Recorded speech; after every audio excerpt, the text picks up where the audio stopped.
In section 6.1, we're going to work on confidence intervals for the mean that corresponds to large sample sizes. This section deals with using sample statistics to make an estimate for a population parameter mu. To do this, we're going to look at one of the following two things that we saw back in the central limit theorem. In 6.1, we're going to assume that the sample size is large, that standard size is going to be either 30 or more, or that the population is normally distributed. To motivate some of the definitions and the ideas, let's suppose we wanted to do a study, and suppose you wanted to ask how far on average do people have to drive to work in Horry County? If you were to try and get the exact population mean mu, this would be a massive undertaking. You would have to ask every single person that lives in Horry County exactly how far they drive to work.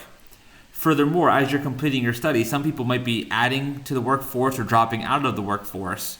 So to get that exact value for the population mean at any point in time would be rather difficult. Oftentimes what we will try to do as to compensate for this is we will try to approximate the population mean mu to the best of our ability using a sample data. So let's suppose instead of asking everybody, we collect just a sample of size 32. So we ask 32 people in Horry County, how far do you drive to work? And let's suppose that we get these 32 values. The first person might say that they drive 12 miles to work. The second person drives 7, 8 miles, 7 miles, etc. All the way down to the 32nd person that drives 3 miles to work.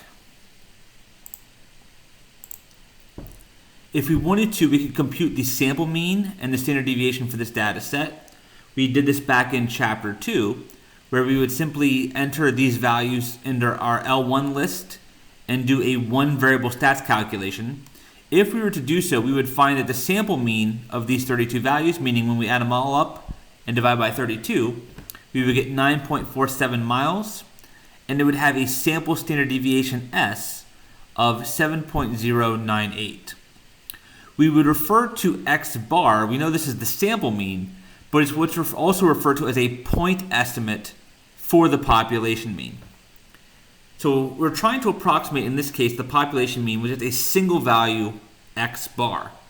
If we think kind of going back to some of the previous sections, the probability that the true population mean mu is going to be exactly equal to X bar, it's going to be a probability of 0.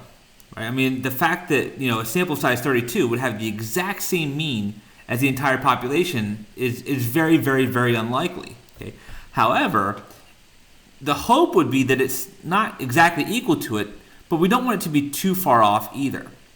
So what we're going to do, instead of just trying to approximate the population mean with a single value, let's give ourselves a little wiggle room or a little bit of error. Let's give ourselves a range of values that's kind of centered around this X bar value of 9.47. Okay. Obviously, if we go with a smaller window, then we kind of have more probability or more chance that the true population mean might fall outside of it. But the trade-off is it would be a really tight window and give us a pretty good estimate on the mean's value. On the other hand, we could widen our interval, which would increase the probability that the population mean would fall inside of here. But the downfall to that is if you increase the interval that's too wide, the span becomes too big, and we kind of lose control over potentially where the population mean might actually lie.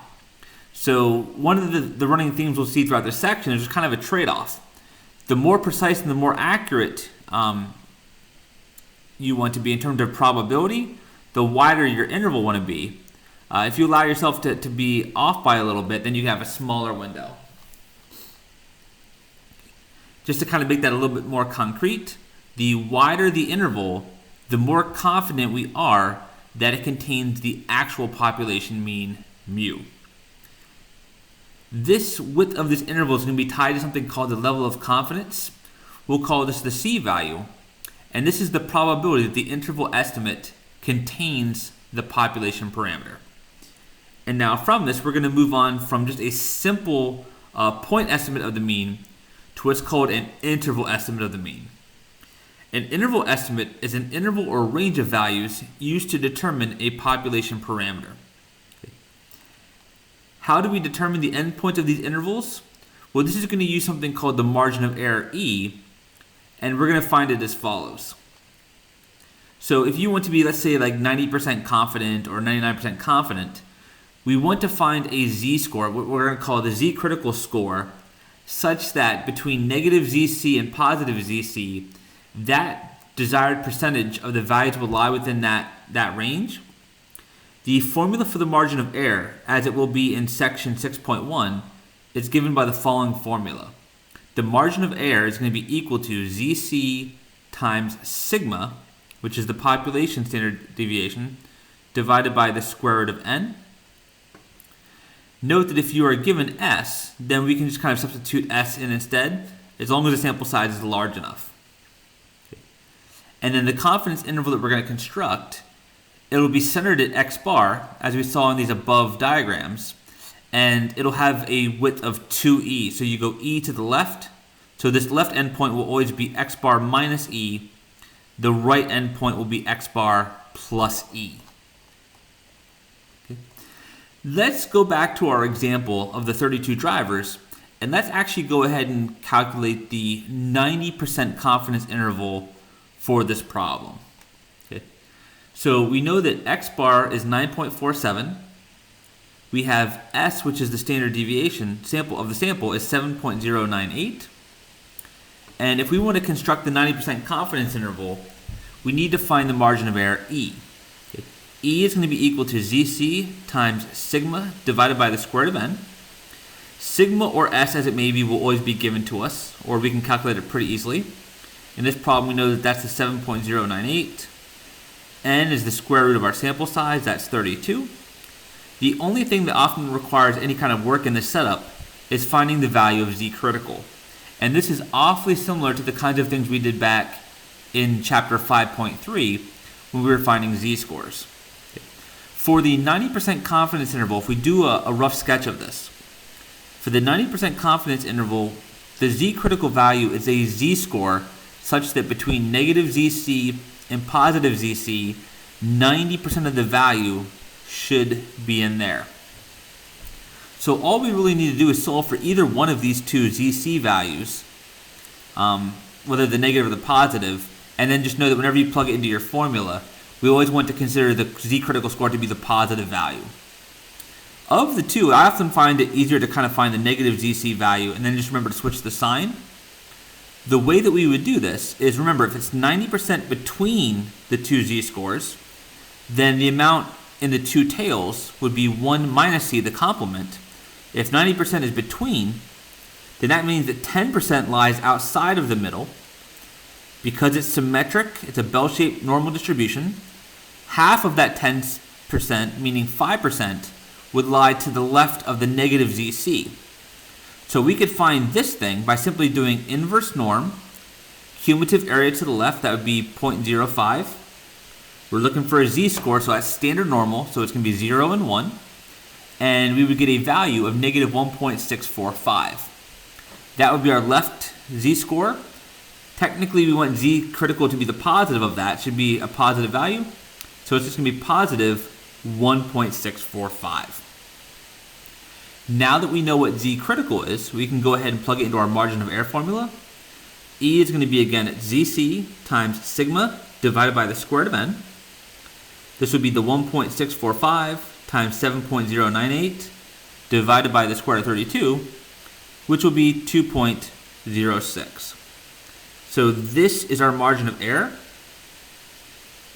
The only other thing we need in order to compute the confidence interval is the mean of the sample, which we know from before was 9.47. So our confidence interval is going to look like this. It's going to go to its far left is x bar minus e, which would be the 9.47 minus 2.06, which is 7.41. And then the right bound of that interval will be x bar plus e, which is 9.47 plus 2.06, and that's going to be 11.53. In terms of a confidence interval, just like you might have seen in other classes, it should be an ordered pair, where it should go from the smallest value to the largest value. The left bound, or the left part of this interval, is always the x bar minus e number, and then the right bound is always the x bar plus e, but it's this thing here that's our confidence interval. So this, for this problem, would be the 90% confidence interval for the driver distance in Horry County. So the conclusion would be the following. We could say that with 90% confidence, we can say that the mean number of miles driven to work by residents of Horry County is 7.41, between 7.41 and 11.53 miles. And, depending upon what level of skepticism you might have, 90% is not a bad level of confidence at all. And with that 90% level of confidence, we have a pretty good idea that it's going to be between 7.41 and 11.533 miles. So that says quite a bit. Could it be possible that maybe the true population mean is outside of that range? Yeah, absolutely. I mean, we could be, with 10% chance, be incorrect. But nonetheless, it gives us kind of a good estimate and a good basis to work off of for where we believe that true population parameter would lie.